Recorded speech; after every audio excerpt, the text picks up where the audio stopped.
In today's video, we're going to be going through and selecting the best player by every age group. I've never seen in my entire fandom the NBA be this loaded with talent, and so I think this would be sort of a fun exercise to go through and see in the more competitive ages who I think is the best player. And as well, we all know the guy who breaks the scale, Mr. 41 himself, LeBron James, no one else in that age group. But yeah, anyways, I think this would be a pretty fun activity, and let's get into it.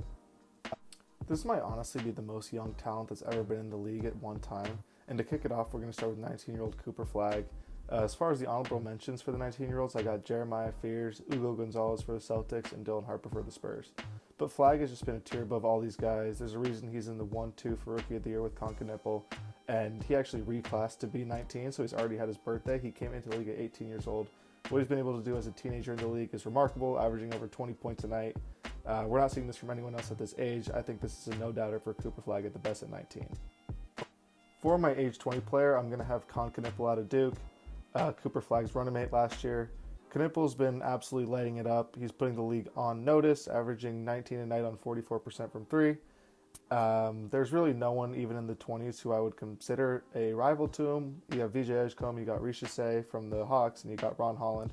But none of these guys are as good as Knipple is right now. There's a reason he's the favorite for the Rookie of the Year race, even over a guy like Cooper Flag who's been hooping this year. I think Colin Knipple's the best 20-year-old in the league. At 21, I'm going to have maybe my first controversial pick of the video, and I've got Donovan Clingan. I'm having him beat out a guy like Stephon Castle, Jared McCain, and Reed Shepherd.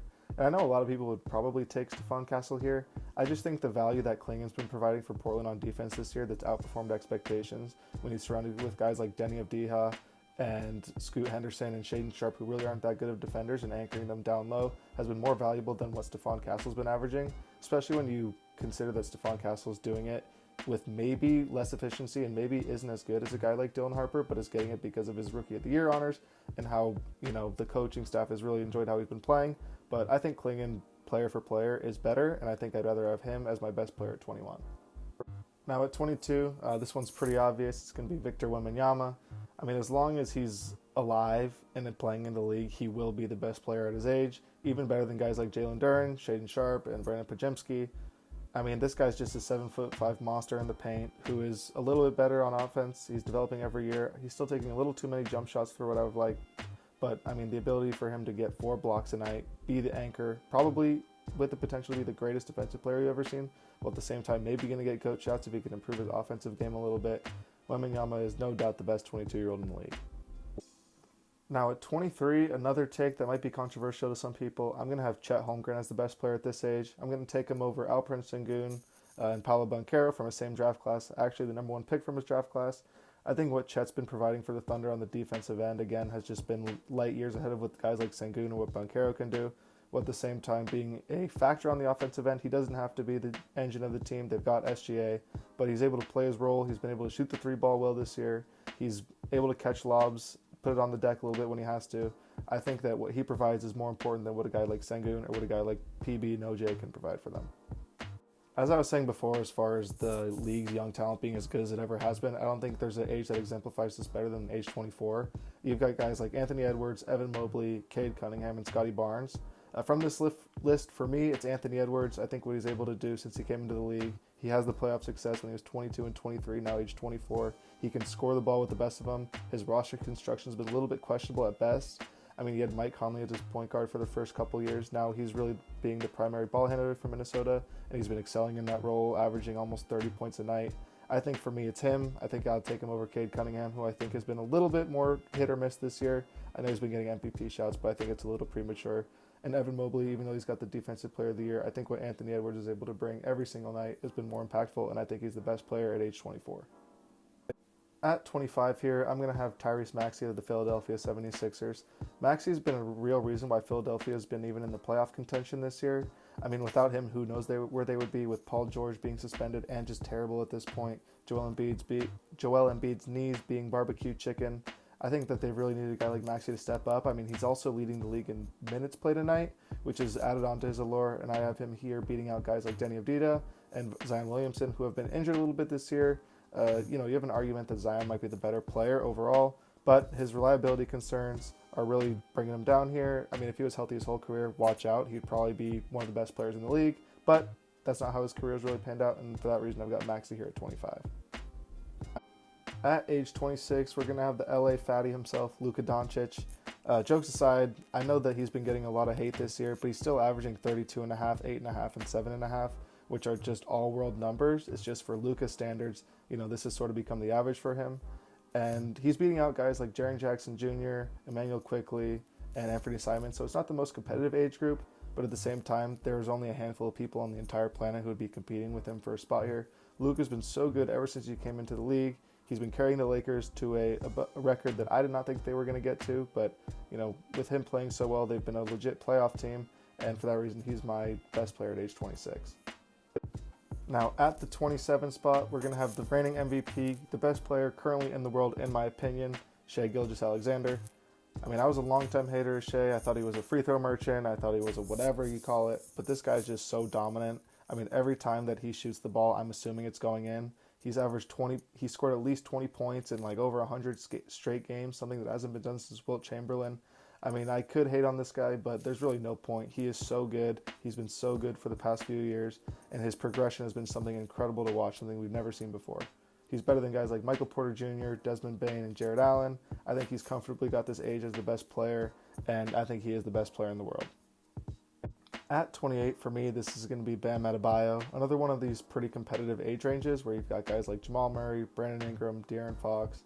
Hell, even Peyton Pritchard this year at some points has looked like he could be the best player at this age. But for me, it's Bam Adebayo. I feel like I just value his defense so much. He's really been the anchor for that Miami Heat team for years now. Whoever's in front of him, he's been able to lock it down low. A double-double machine, working on his three ball. He's been able to hit his three a little bit more this year, which has been sort of entertaining to watch. He's a guy who I've always felt like should be shooting them and should be making them, but until this year he really hasn't. But this year he's been taking them, he's been making them, and I think he's got an edge just slightly over a guy like Jamal Murray and a guy like Brandon Ingram from the defense and just being the number one option on his team. Another competitive age here is age 29. You've got four guys who to me are probably all in the same tier with a little bit of variance. You got Devin Booker, Jalen Brunson, Donovan Mitchell, and Jaylen Brown. And for me, I think the best one has got to be Devin Booker. I know he's been being a little bit down this year, but I think the body of work that he's got speaks for itself, putting up 24 points a night. This guy can sleepwalk into 24 a night, and he's on a Phoenix Suns team that's exceeding all expectations.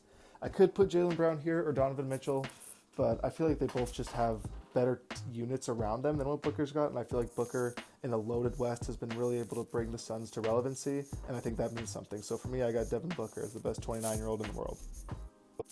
At 30, though, is going to be it's a no-doubter. I've got Nikola Jokic here. The closest guys to him are guys like Karl Anthony Towns, Andrew Wiggins, Josh Hart. But, come on. Jokic has been putting up a 30-point triple-double damn near. This is his second year in a row doing it. This year he's shooting 40% from three. Say what you will about the Nuggets this year and their struggles. It's not a Jokic problem. His stats are unbelievable like they have been for the past 6 or 7 years. No bullshit there. This guy is just probably the number 2 in the world. I think he's taken a slight step back while Shai is still progressing. And so that's why I think Shai's the best in the world. But at age 30, Jokic is the guy. Age 31, we're getting onto the wrong side of 30 here, so the players are probably going to start regressing, but not at this spot here. We've got Giannis Antetokounmpo at 31, beating out guys like Joel Embiid, Derek White, and Siakam. With Embiid, if he was healthy, maybe he'd have a shot in a legit argument, but with the way that Giannis has been playing this year, when he's healthy, again, another guy who's got injury concerns, but when he's out there, he's been so dominant. He's still putting up his 30 and 10 a night. He still looks like the best player in the world when he's healthy. Maybe still the best defender in the world, talking with him and Wembanyama. I think Wembanyama's got a slight edge right now, but Giannis is still nothing to slouch at. So for those reasons, I think he is the best player at age 31. Now at 32 is where the unction's really starting to begin a little bit. We've got Norman Powell here. I've got him over Anthony Davis. I think Anthony Davis is just too injury prone to be considered as the best player in a certain age group now. This guy barely plays, day to Davis, street codes, whatever you want to call him. It's cool that he got his Mickey Mouse bubble win. But as of right now, I think Norman Powell, what he's giving you consistently every single night in Miami, being that number 1 scoring option, makes him the best player at age 32. At 33 here, I'm going to have Rudy Gobert. When you're competing with guys like Tobias Harris and Gary Payton Jr., it's really not that hard to be the best player at the age group. But for Rudy Gobert, he's still a Defensive Player of the Year candidate, which is unbelievable. This is like his 8th year in a row in contention. This guy's still playing well for the Minnesota Timberwolves. I like that he shaved his head this year. He's not been as scrappy. He's regressed a little bit on the defensive end, but still all the advanced metrics say that he's still one of the top guys on defense. The Stifle Tower, he's the best player here at 33. At age 34, we're going to have the environmental lover himself. We've got Kawhi Leonard. Kawhi is beating out guys like Chris Middleton and CJ McCollum here. So again, not the best competition, but hey man, Kawhi has still got it.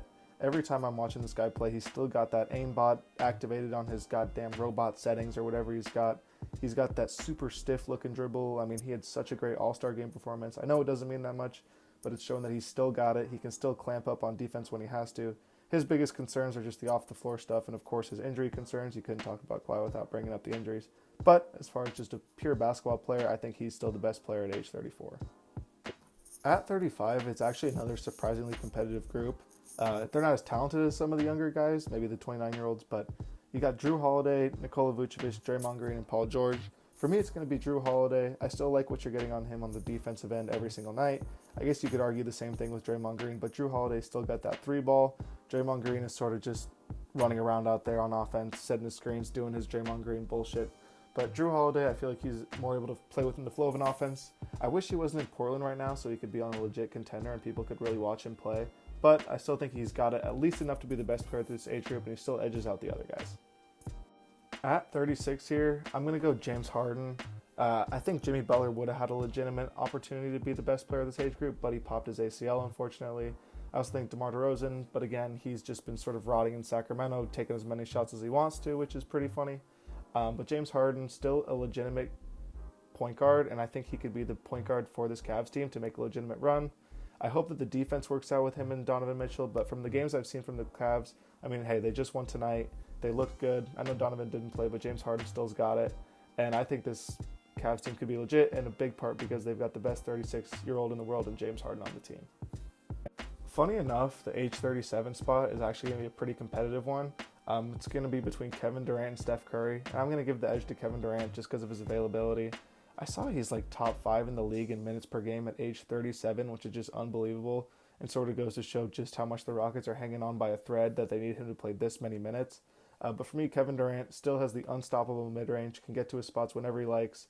The game's really going to miss this guy when he's gone. I know the KD files came out, and, is he a good guy off the floor? Probably not. Kind of a loser and a bum. But for the sake of just being a pure basketball player, I think he's still got it over Curry at age 37. At 38, I mean, these guys at this point aren't really contributors to a team. I've got Mike Conley over Joe Ingles. I think these might be the only two guys that have played this year at age 38. Conley, I think he can still be a serviceable point guard versus Joe Ingles, who's more just an energy guy off the bench, ripping that Australian accent. And honestly, you could say that that's more important to a team than Mike Conley is at this point. It's just a crapshoot, honestly. Neither of these guys are real difference makers, but I've got Conley. At 39, I've got Mr. You Light My Fire himself, one of 3 39-year-olds, including Kyle Lowry, Jeff Green, and himself. I've got Mr. Big Al Horford. Put this guy doing some between-the-leg crossovers for a media day. Maybe he'll be good at that, but at this point, him as an NBA player is not there. I know he was helping the Celtics last year, but at this point, he just looks old, he looks like a brick, and he's just not been playing that well. But he's still the best at his age. And now for the reason that one of the main reasons I should say that I started this video in the first place, Mr. LeBron Raymond James at 41, the king. What more needs to be said? He's the best player probably for the 4 years in front of him. Chris Paul was 40, but he technically is retired, so I'm not going to include him on this list. But LeBron still playing at a positive level, I think. I mean, not the best player in the world anymore for sure, but still a darn good player. And at 41 years old, being able to do this is unheard of. So that is going to be all I got for you guys today as far as choosing the best player by age. There were some controversial ones, so let me know in the comments if there's anything that you disagree with, any honorable mentions who you think are better than the guy that I selected. And of course, make sure to like and subscribe. Have a good one.